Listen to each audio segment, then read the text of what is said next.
Ever wondered what illiberalism really means, and how it's shaping our world?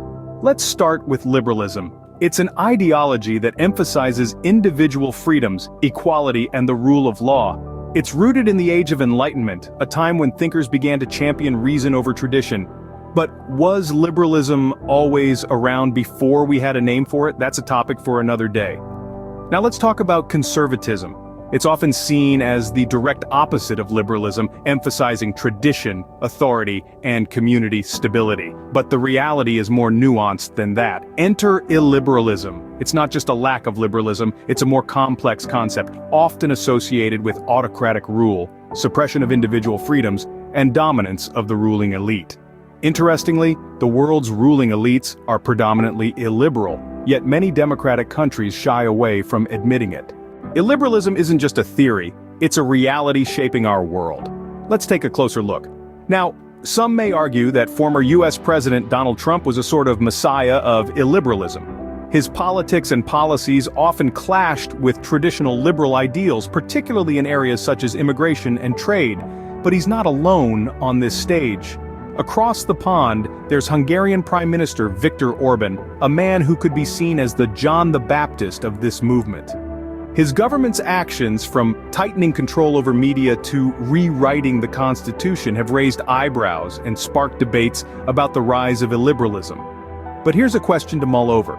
Is Hungary really embracing illiberalism, or is this merely a label? A piece of political branding?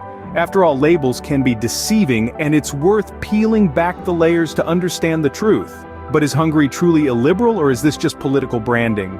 Illiberalism isn't just about politics, it also intersects with religion.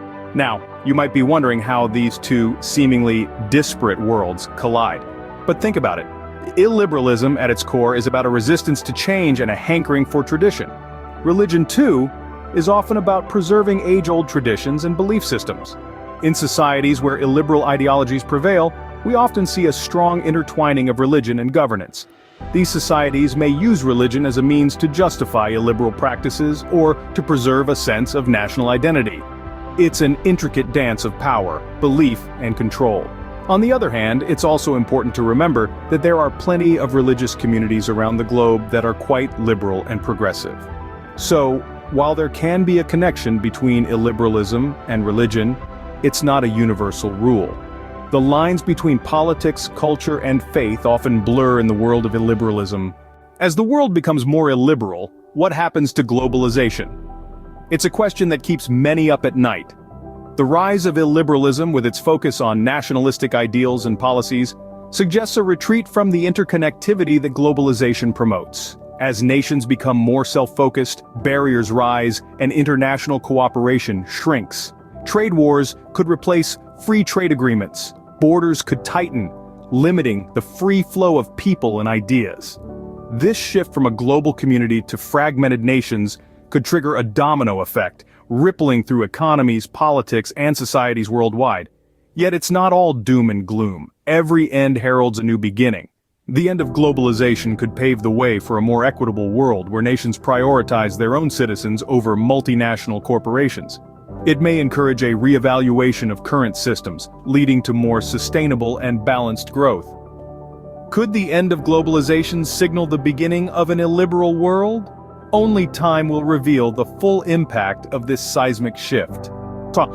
As we've seen, illiberalism is more than a political ideology. It's a force that's reshaping our world.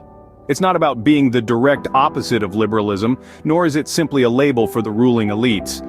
It's a complex concept that influences politics, society, and even religion. We've witnessed its manifestations, from the rise of figures like Trump, hailed as the messiah of illiberalism, to Orban, often seen as its John the Baptist. We've explored its potential role in Hungary, questioning whether it's a genuine shift or just a political branding exercise. We've also delved into the links between illiberalism and religion, revealing that the two are not as disconnected as they might seem. And we've seen how the end of globalization could be paving the way for a more illiberal world order. So is the end of globalization the beginning of an illiberal world? What do you think?